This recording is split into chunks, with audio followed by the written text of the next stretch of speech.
Toyota might lose their top prospect, and are people in the NASCAR industry afraid of criticizing the next gen car? Because they're blaming everything but that one.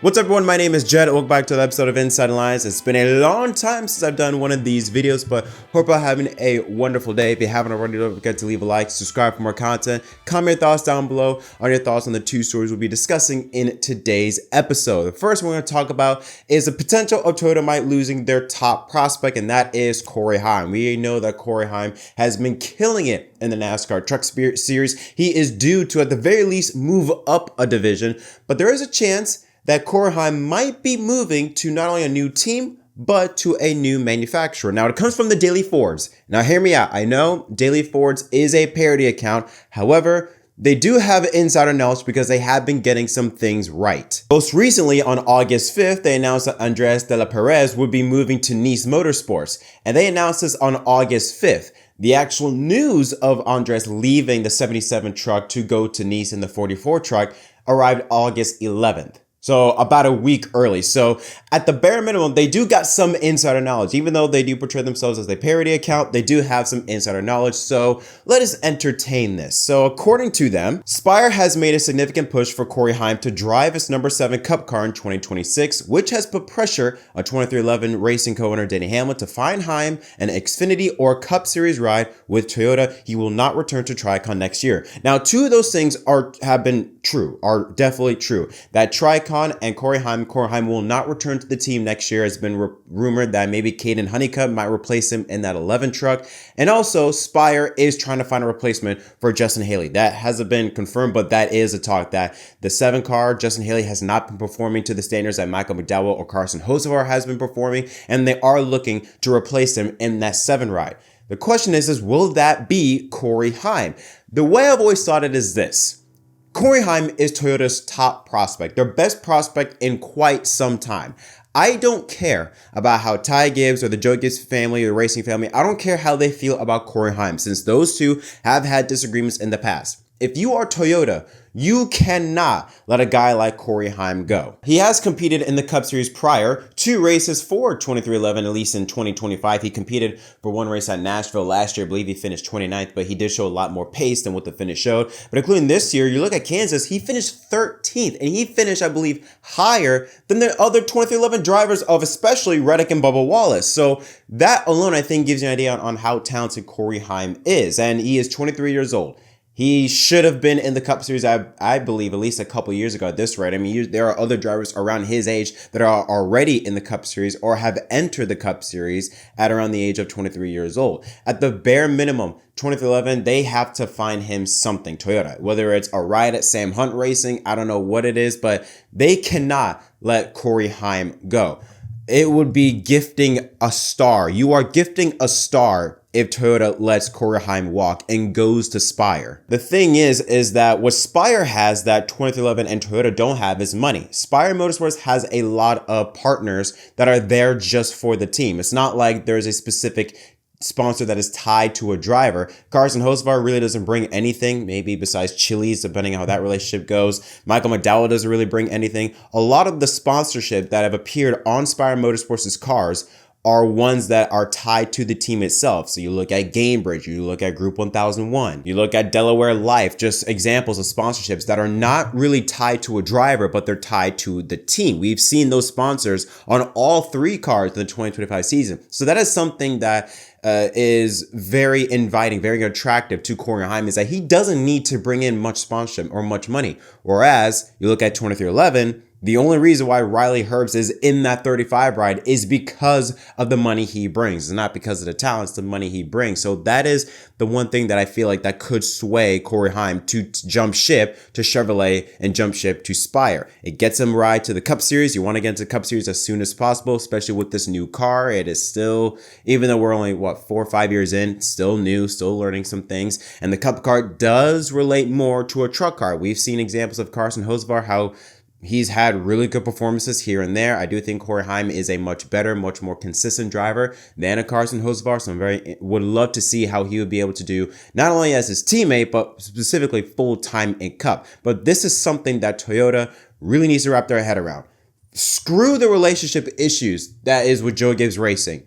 Do not let Corey Heim walk. If he does, then it is a gold gift to Spire and Chevrolet, and Toyota's just going to be left scratching their heads because I don't really know another prospect in the Toyota lineup that is at the level of a Corey Heim, or is at the very least very soon to be a top prospect that is ready for Cup.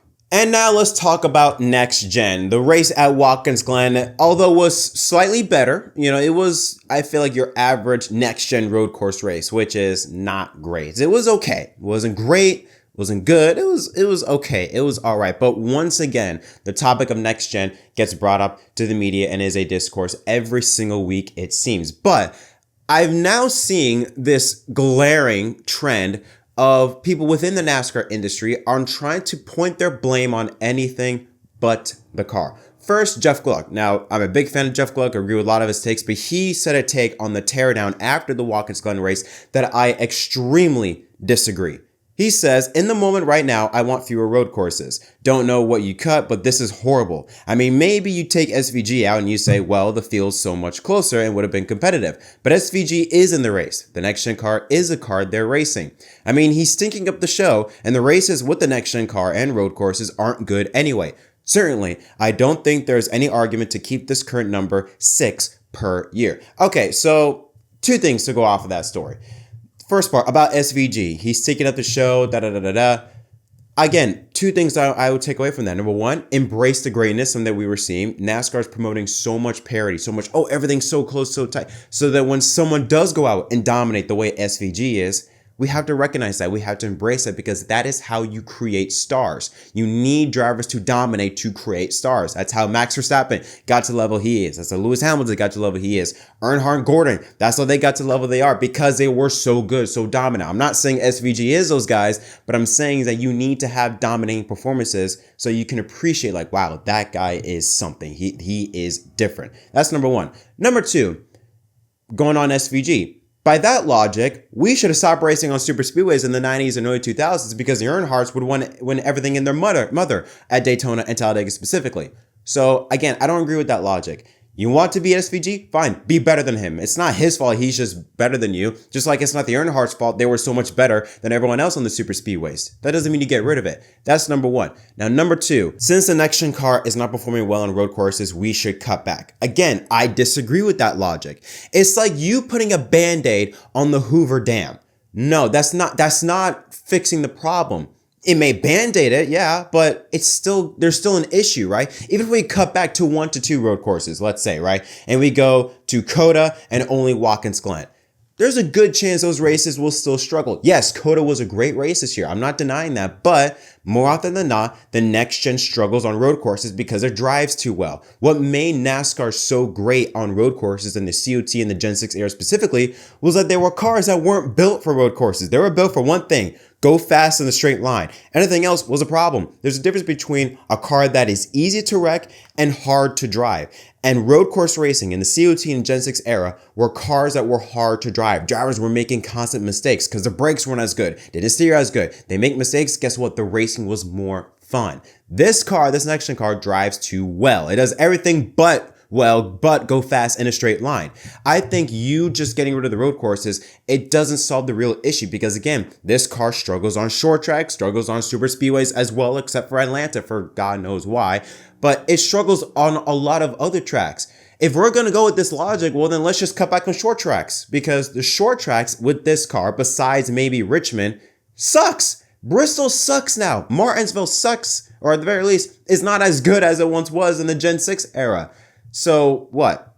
Are we just going to get rid of short tracks because now they're not performing that well? Are we going to get rid of Bristol now because they suck? No, you have to fix the car, which brings me to another thing, and that is deniability. Kyle Petty. And again, I agree with a lot of Kyle Petty's takes, but he again was talking on PRN radio, and he said a take about the next gen car, which just made me want to rip my hair off. He said this car jumped leap years ahead. Dale Jr. criticized the next-gen car the other day, and I don't think that criticism is deserved in a lot of ways. We have not raced stock cars since about 1958. We don't race stock cars, we race NASCARs. This is the NASCAR car that we have today. They've complained all along as a progression of the cars, where we were still racing cars with carburetors when you couldn't go to your local auto parts store and buy a carburetor. It was an antiquated car that we were racing. This car jumped leap years ahead. We have to adjust to it. This is the race car and we have to embrace it. Enjoy it. We are seeing some spectacular stuff on the racetrack and I think it's only going to get better. Okay, Kyle Petty, somebody's been drinking the Kool-Aid because what are you on about? We've seen some spectacular stuff. Hello? Not denying there have been some great races. Michigan was a great race. Coda was a great race. Atlanta, both Atlanta, great races.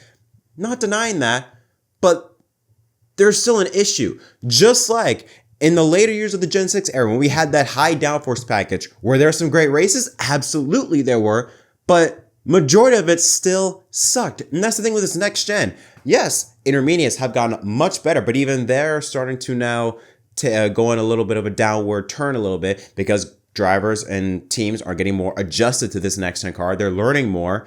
And you're starting to see the intermediate tracks not be as competitive as they were in the past. Again, we've seen some great races, but are we going to deny the fact that there is an issue with this next-gen car? And yes, this car is brand new, jump light years ahead. If it doesn't race well, I don't care if it's brand new. I don't care if it's for the future. If there is a problem with it, there's a problem with it. I don't care what era or like, oh, wow, this is brand new revolution. We got new 18-inch tires. We got the future. I don't care. Nobody cares about that, about how new the car is. The car is 5 years old, and we're still talking about the same issues that we had in year one. That is a huge, huge problem. And I don't know what it is, but I see a lot of people, not everyone, but a lot of people just try to blame everything but the car. Or it's like, oh, well, we've always complained about everything. Or when Jeff Gluck says, oh, we need to get rid of road courses because they don't run well. It's like, no, fix the car. Watkins Glen didn't change. It raced well in the COT, well in the Gen 6, but sucks in the next gen. Or again, shouldn't say suck because Sunday was not bad. It was not good, but it was okay. But clearly they're struggling in the next gen. That's a car problem, not a track problem. If it does well in the previous two generations of car, but doesn't run well in today's generation of car, it's not a track, it's a car problem. And with Kyle Petty, just because it's the car we're running, it's our new car. What, does that mean we're supposed to just embrace it? We're just supposed to accept for what it is? No, that's not how it works. If you have an issue with something, do something about it. And when you know there's an issue about this car, you fix it. You don't just sit there and be like, oh, well, it's the car that we have now, so we just gotta accept it. You know what? We just gotta learn how to embrace it. No! If I say you have a shitty haircut, I'm not just gonna be like, oh, well, it's your hair, it's your haircut. You know what? I'm gonna embrace it. No, I'm gonna say, dude, that haircut sucks. Like, I don't understand. Why are we trying to be complacent here when we know that this next gen is capable of being better? And that's the thing. I'm a believer that if they can get this car right, the next gen car can be fantastic. It can be, but they've got to make some major adjustments. Not just adjusting the spoiler a little bit every now and then. I'm talking about wholesale changes, like maybe next gen 2.0, like Denny Hamlin was suggesting. We need big changes with this next gen car. And it doesn't help when I hear people in the NASCAR industry try to blame it on the tracks or try to act like and be in denial and be complacent on everything, because that is not how it works. But what are your thoughts? Let me know in the comment section down below. As always, don't forget to leave a like and subscribe for more content. Until next time, my name is Jett from MDK. Thank you so much for watching, and I'll see y'all next time.